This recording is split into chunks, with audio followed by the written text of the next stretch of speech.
In a lush green forest, where the trees sang songs with the breezes, lived a peacock named Pringle.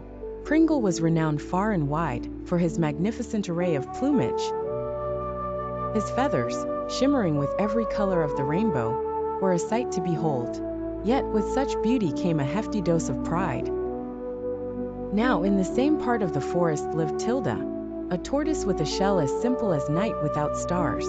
Tilda moved about slowly, observing the world one careful step at a time. She didn't boast a colorful hull or swift legs, but chose to appreciate life at her own deliberate pace.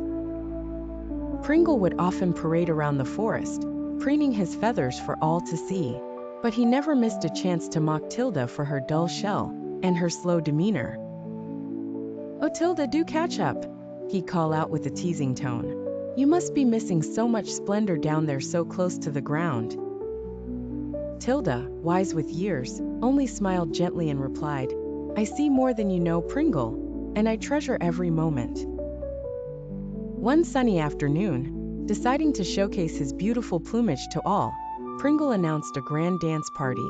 "Come one, come all. Let us dance like never before in the joyous glade," he cried. On the day of the party, animals gathered from every nook and cranny of the forest. Rabbits, squirrels, birds, and even frogs hopped to the merriment, eager to see what marvels Pringle had to offer. Pringle spent hours grooming his glorious feathers, every plume in place, every hue aglow. As the music started, he began to dance. Spin after elegant spin, wings flaring, colors blending into a radiant whirl of brilliance. Tilda also made her way to the dance. Despite her slow pace, she arrived just in time to join the celebration. Blending into the background, she watched Pringle's splendid performance with everyone else. But the dance was not without its hazards. A small puddle of water, left over from the morning rain, lay innocently on one side of the dancing area. In his jubilation, Pringle, too absorbed in his own reflection, did not notice it. With a mighty twirl, the inevitable happened. Pringle's clawed feet slipped, and in one swift motion, the proud peacock landed with an impressive splash, water flying in every direction.